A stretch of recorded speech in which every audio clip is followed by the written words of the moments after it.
અલ્યા માણસો પોલીસમાં આટલા બધા છોકરા. અલ્યા આટલા બધા છોકરા. અલ્યા મારા ઘરની બહાર. અલ્યા મારા ઘરની બહાર આટલા બધા છોકરા. તમારું ઘર? મારા ઘરના બારી બારણા ખુલ્લા. પેલા ઘરના બારી બારણા ખુલ્લા રખાય ના રખાય ને? ઘરમાં કઈક આવી જાય તો મારા ઘરના બારી બારણા ખુલ્લા.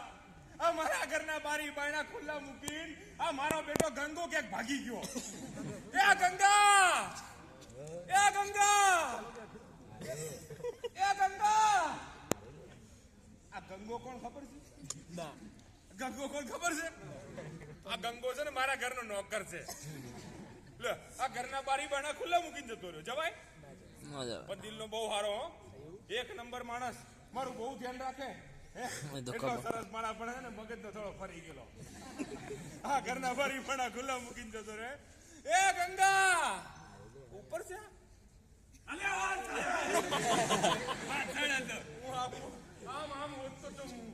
કબૂતર હા તું મારા ઘરના બારી બારણા ખુલ્લા મૂકીને ક્યાં ગયો તો? હું ક્યાં ગયો તો? ક્યાં ગયો તો? મને થોડી ખબર હોય. ક્યાં ગયો તો? કીધું હું તમારા માટે શાક લેવા ગયો તો. શાક લેવા ગયો તો તમારા માટે? મારા માટે? હા શાક લેવા ગયો તો સાહેબ. મારા માટે શાક? હા. મેં કીધું ને હે દિલ્હી બહુ હારો હે મારું ધ્યાન રાખે. મારા માટે શાક લેવા ગયો તો. બોલો હું લાવ્યો શાકમાં? તમારે ભાવતું શાક લાવ્યો છું. મારા ભાવતું? હા જોયું ને મારા ભાવતું શાક લેવા ગયો તો. અને હું લાવ્યો તો હવે બોલવાનું તમારે જ ને. તમને શું ભાવે? બોલો બોલો હું શું લાવ્યો? બોલો હું લાવ્યો? હા બોલો બોલો. મને તો છે ને મને તો પેલું લાલ લાલ ગોળ ગોળ શું હોય? મંચુરિયન. મારા માટે ટામેટા લાવ્યો. હવે ટામેટા ખાઈએ તો લોહી ઓછું થઈ જાય. ટામેટા લાવ. તું ટામેટા નથી લાવ. હા લોહી ઓછું થઈ જાય ને. ટામેટા ઓછું થઈ જાય. અલ્યા ટામેટા ખાઈએ તો લોહી વધે. લોહી ઓછું ના થાય? તો ટામેટા નહીં લાવ. ટામેટા નહીં લાવ. બીજું વિચારે ને તમારે ભાવતું. તમને બહુ ભાવે. મને તો છે ને મને તો છે ને પેલી લીલી સમ લાંબી લાંબી શું હોય? હે હું હોય લીલી સમ લાંબી લાંબી હરગવો લે દૂધી ના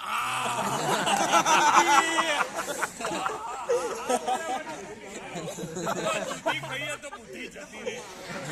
દૂધી ખાવાતી હશે મારી બુદ્ધિ જતી રહે. અલ્યા દૂધી ખાવાથી બુદ્ધિ ના જતી રહે. દૂધી ખાવાથી બુદ્ધિ વધે. એવું તો દૂધી નહીં લાવ. બીજું વિચાર તમારે ભાવતું. તમને બહુ ભાવે. વિચારો મને તો છે ને મને તો હમણાં જોઈ ખેતરમાં જોયું આવતો તો ને પેલી ગોળ ગોળ દડા જેવી શું હોય? કોબી તો દવાય જ નહીં. આ 3 દાડા પહેલા આમ ફોલ્યું નથી ઘર નીકળ્યું જ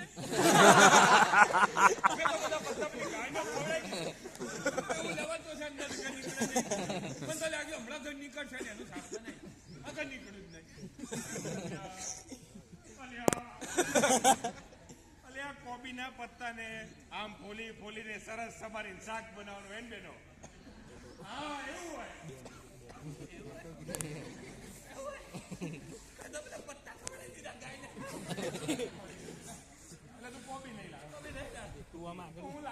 હું જ કહી દઉં. હવે કહી દઉં તમારે બધા ઘેર રોજ બને. કહી દઉં રીંગણ ને બટાકા.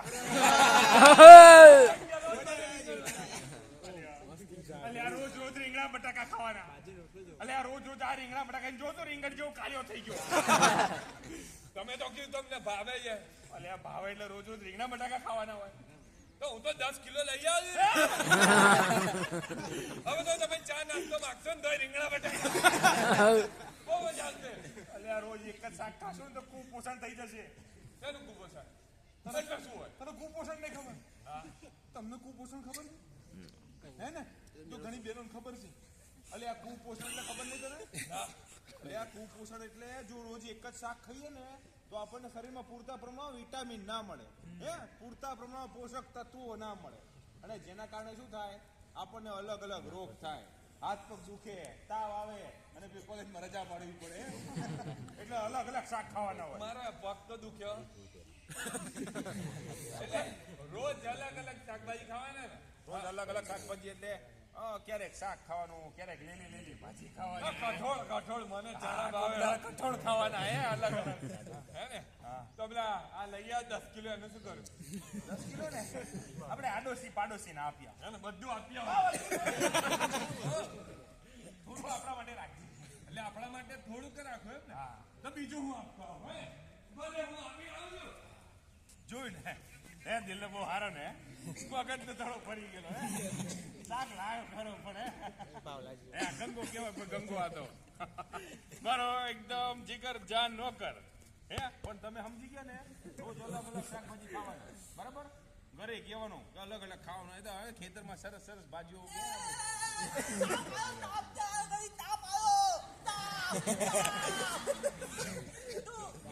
તાપ ત્યાં આવ્યો, આપણે છાયામાં છીએ.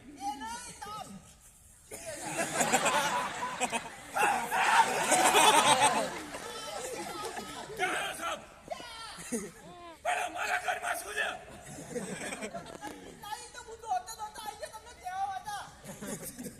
સાપ આવે શું કરવાનું?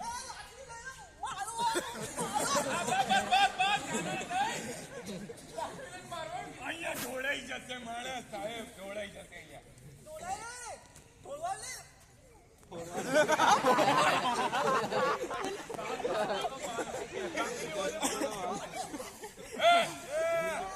એટલે સાપ આવે તો મારી નખાય. ઉપર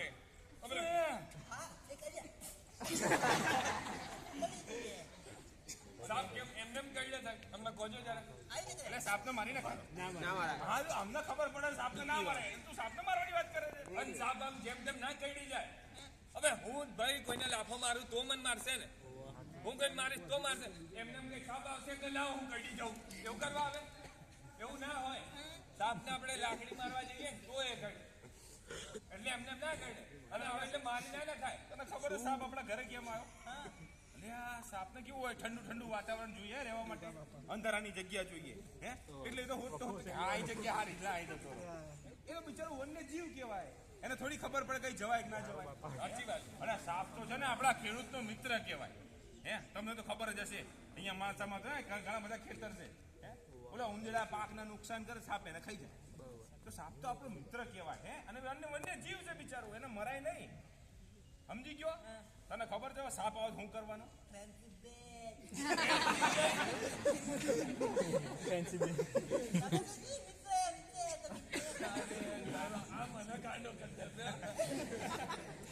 પ્રિન્સિપલ બંધાય નહીં, એ આપણને બાંધી દે. સાપ આવે ને આપણે અડવા જ નહીં જવાનું. સાપ આવે ને તો આપણો વન વિભાગમાં ફોન કરવાનો. ક્યાં ફોન કરવાનો? વન વિભાગમાં. વન વિભાગનો નંબર ખબર શું છે? વન વિભાગનો નંબર છે 1926. કયો નંબર છે? 1926. પેલું લેતો હોય તો જા. આવ્યું 1926. અહીં છે? હા લખો લે. વન વિભાગ હેલ્પલાઇન નંબર 1926 હે. આ નંબર 365/24/7 કાર્યરત છે હે. એટલે ઘરમાં સાપ આવે કે કોઈ વન્ય જીવ આવી જાય તો આપણે શું કરવાનું? 1926 નંબર ઉપર ફોન કરવાનો હે. વન વિભાગના અધિકારી ઉપાડે કે સાહેબ અમારે ત્યાં છે ને અહીંયા સાપ આવ્યો છે હે, કે અમારે ત્યાં કોઈ વન્ય જીવ આવ્યું છે. તો અધિકારી શું કે સારું અમે ટીમ લઈને આવીએ છીએ. એ ટીમ લઈને આવે એ સાપને કે કોઈ વન્ય જીવોને ઉઠાવે હે, અને એને યોગ્ય જગ્યાએ જંગલમાં કે યોગ્ય જગ્યા હોય ને તે મૂકી આવે. એટલે આપણે એ જનાવરને એ વન્ય જીવને છંછેડવાનું નહીં. સમજી ગયા? હા તો બોલો. તમે હા બોલશો ને તો આ કઈક બોલશે. સમજો તું? એટલે આપણે કયા નંબર પર ફોન કરવાનો? 1926. જોરથી બોલજો. 1926. બહુ સરસ. લો આ ભાઈ ફ્રેન્ડશિપ બેઝ બાંધશે. ચાલ હું લઈ જાઉં વન વિભાગમાં ફોન કરીએ. ચાલ હું આવું છે. વન વિભાગમાં ફોન કરી હું આવું. ના કઈ વાંધો નહીં. તમે સમજી ગયા ને? આપણા ઘરે સાપ બાપ કે વન્ય જીવ આવે એટલે ક્યાં ફોન કરવાનો? 1926. નંબર ઉપર ફોન કરવાનો હે ને.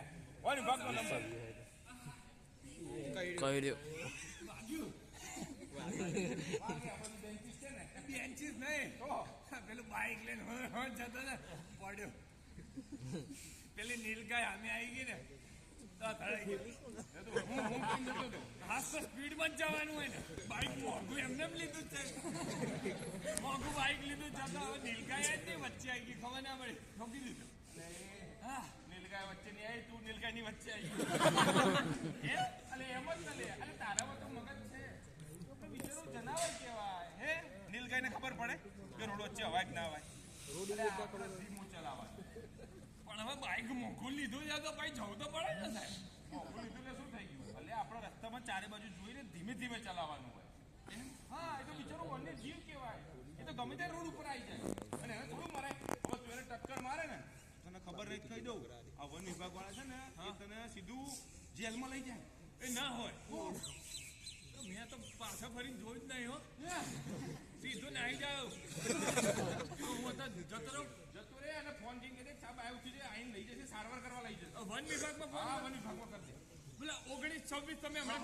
1926 પર ફોન કરતો તો હું ફોન કરતો હું આવું જોડે ઉભો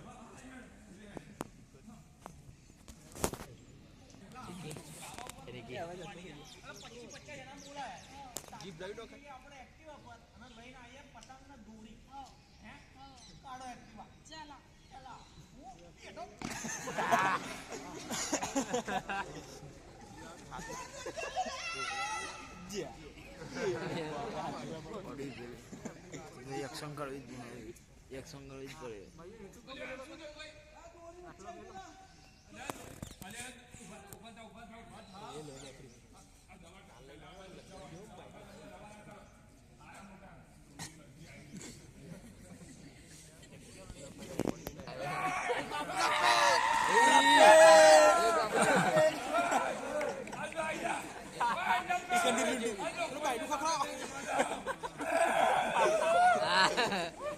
નકલી દોરી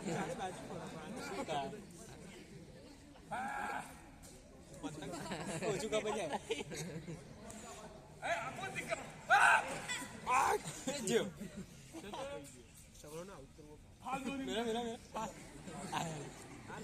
મારા ધાબા પર શું છે પતંગ તો ચડાવવા પડે ઉત્તરાયણ આવી ગયો તો મારું દોરી જતી રહી કેટલા વાગ્યા અરે 9 વાગે 9 વાગે તો પતંગ ચડાવવા જ પડે ને અલે 9 વાગે પતંગ ચગાવવાનો હોય હા તો 9 વાગે તો ધાબે ચડી જાવ છો બધા ચડી ગયા છો ના કોઈ દેખાત નહીં ને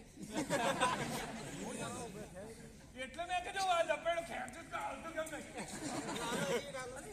એકલો મારા ધાબે ચડી લપેટ શું કરે છે મને ઉત્તરાયણનો બહુ શોખ ઉત્તરાયણ આવે ને એટલે આપણે પહેલા ધાબે ચડી જઈએ હું તો હમણાંથી બાકી હવે 5 વાગે ચડી જતો હતો 5 વાગે પતંગની કિન્યા બાંધીને ભલે કોઈ હોય જ નહીં અને ભાઈ તમારે જ્યાં કોક આવે ને એટલે કહો 10 કાપીનું ભોજું સવારે 9 વાગે આ તો વહેલું છે મોડું 6-7 વાગે આપણે ચડી જતા હતા એકલા જોયા હું ઉભા રહેતા જોજો પર સવારમાં 9 વાગે પતંગ ચગાવે આ બાજુ નહીં આપણે આ બાજુ પૂછવા જેવું ચગાવો છો સવારમાં 9 વાગે પતંગ ચગાવે થોડું આવી જાવ એમને માર જેવું જશે સવારમાં 9 વાગે પતંગ ચગાવે તમને ખબર પતંગ કેટલા વાગે ચગાવે જો તમને જોરદાર વાત કહું તમારા બધા મમ્મી પપ્પા સવારે નોકરી ધંધે જાય હે ઘણા ખેતરમાં જતા હોય જાય કે ના જાય એ કેમ જાય ખબર તમને હે આખો મહિનો નોકરી ધંધો કરીને સરસ મજાના પૈસા કમાઈને તમારા માટે સરસ મજાના કપડા લાવે હે સરસ મજાનું હોટલમાં જમવા લઈ જાય એવું કરે હે બસ એવી જ રીતે આ પક્ષીઓ હોય ને એ સવારમાં એમના બચ્ચાઓ માટે ચણ લેવા જાય અને કાં તો પોતે ભોજન કરવા જાય બરાબર અને ઝુંડમાં પક્ષીઓ ઉડતા હોય એ કેટલા વાગે ઉડતા ખબર છે સવારે 7 વાગે 8 વાગે 9 વાગે આ એમનો સમય છે હવે એવા ટાઈમે આપણે પતંગ ચગાવીએ અને ઝુંડમાં પક્ષીઓમાં કોકનું પાંખ કપાઈ જાય તો બિચારાને કેવું ઘાયલ થાય તો મરી જાય ને આપણને કંઈક વાગે તો કેવું થાય એટલે પતંગ ચગાવવાનો 10 વાગ્યાથી કેટલા વાગ્યાથી 10 વાગ્યા સવારના 10 વાગ્યા પછી પતંગ ચગાવવાનો તો સાંજના 5 વાગ્યા સુધી 10 થી 5 કેમ કે સાંજે 5 વાગે આપણા મમ્મી પપ્પા નોકરી કરી પાછા આવતા હોય હે ને બસ એવી જ રીતે આ પક્ષીઓ સાંજે 5 વાગ્યા પછી એમના માળામાં પરત ફરતા હોય. એટલે આપણે સવારે 10 વાગ્યાથી 5 વાગ્યાથી પતંગ ચગાવવાનો, પછી શાંતિથી બેસી જવાનું, 2 દિવસની રાહ જોવાની. અને ઓલા ચાઇનીઝ તુક્કલો ચગાવવાના જ નહીં. મજાક નથી કરતું હો. ચાઇનીઝ તુક્કલો ચગાવીએ તો બિચારા પક્ષીઓ ગાય થાય. પક્ષીઓ થાય પેલું જોયું ને હમણાં પેલા 2 એક્ટિવા વાળા જતા ગળામાં ફસાઈ ગઈ દોરી. એ કેમ ફસે ગઈ ખબર તમને? આ ચાઇનીઝ દોરીનો ઉપયોગ કરીએ ને એ તૂટે નહીં દોરી. એના કારણે આ દોરી રહી ગયું હોય તો ગળામાં ફસાઈ જાય અને માણસ પડે. અત્યારે છાપામાં વાંચતા હશો તમે. હમણાં તો વિડીયો વોટ્સઅપ પર આવવા માંડ્યા છે, ઇન્સ્ટાગ્રામ પર આવવા માંડ્યા છે કે અમદાવાદમાં અને કે અહીંયા ગાંધીનગરમાં દોરી ગળામાં ફસાઈ ને નાક કપાઈ ગયું, ગળું કપાઈ ગયું, મરી ગયા. તો આપણે ધ્યાન રાખવાનું કે ચાઇનીઝ દોરી વાપરવાની જ નહીં. એટલે હું જે પેલી ચાઇનીઝ દોરી વાપરતો હવે નહીં વાપરવાની. તું ચાઇનીઝ દોરી વાપરે છે? અરે એટલે હવે નહીં વાપરું. તમે કીધું તો મને ખબર પડી. હા કે કોઈનું ગળું કપાઈ જાય, પેલા બિચારા પક્ષીઓના ગળામાં આવી જાય તો તકલીફ થાય. તકલીફ થાય ને. અરે તમને ખબર, મારે તો ઉત્તરાયણ પતે ને એટલે મને તો ધાબામાં આવવામાં તકલીફ થાય. હે ગમે તે દોરીની ગુચ્છા પડે ને એટલે મારે ધાબે નાખી દે.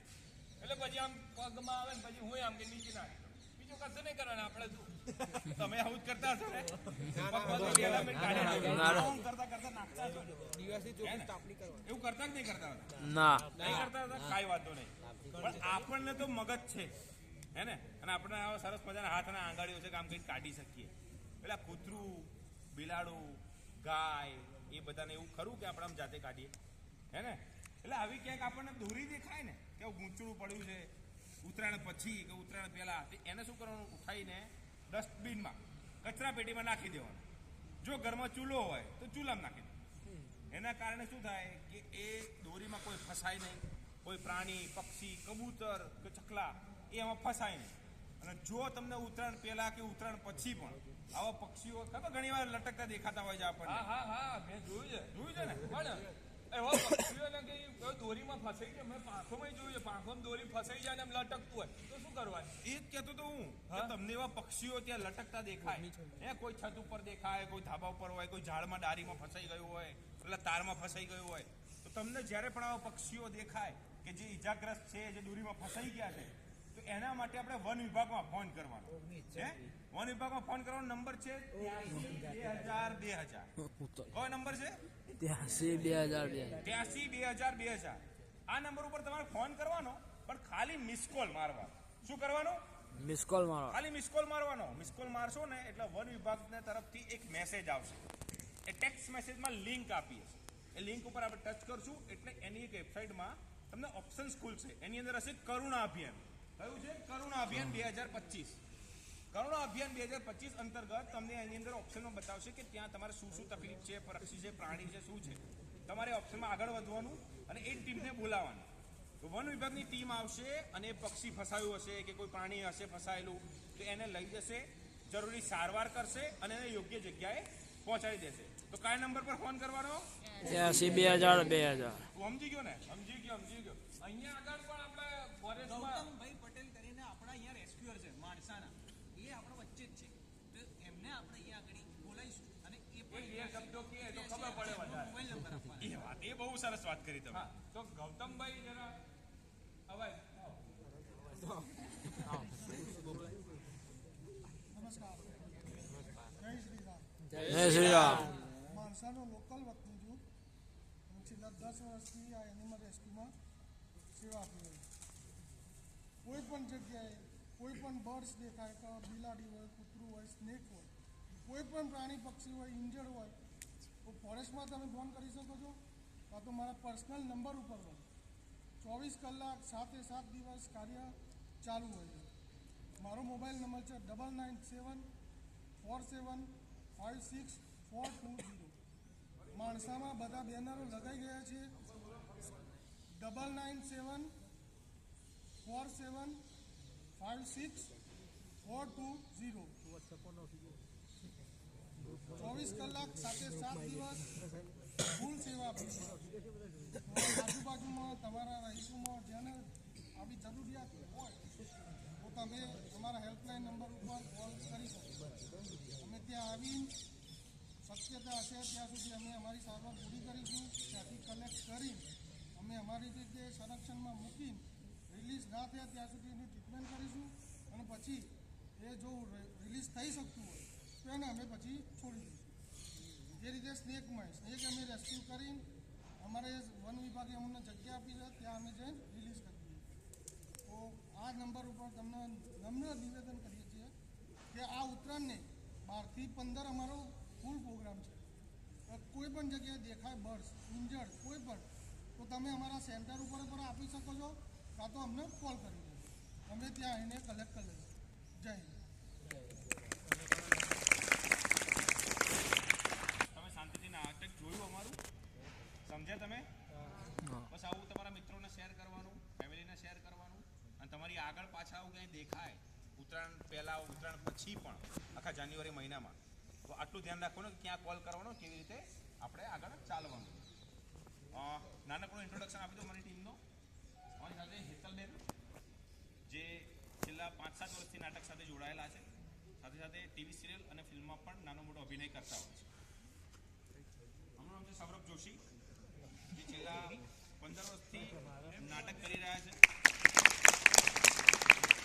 અને ટીવી સિરિયલ ફિલ્મમાં એઝ અ પ્રોડક્શન કંટ્રોલર તરીકે, એક્ઝિક્યુટિવ પ્રોડ્યુસર તરીકે અને ઘણીવાર અભિનય પણ કરતા હોય છે ફિલ્મોમાં. અને હમણાં લેટેસ્ટ બોલિવૂડની ફિલ્મમાં એઝ એ એક્ઝિક્યુટિવ પ્રોડ્યુસર કામ કર્યું છે અમને. ફિલ્મનું નામ નહીં જણાવો અત્યારે, પણ નજીકમાં જ આવશે. એમનું નામ છે નીતિન પરમાર. છેલ્લા 13-14 વર્ષથી અમે બંને સાથે નાટકો કરીએ છીએ, મોટા નાટકો તમે સ્ટેજ ઉપર જે હોલમાં થતા હોય છે એવા. એની સાથે અમે શેરી નાટક પણ જોડે કરીએ છીએ. લગભગ આ મેં જે કર્યું એ શેરી નાટક કહેવાય, એવા એમને 1200 નાટકોમાં અભિનય કર્યો છે.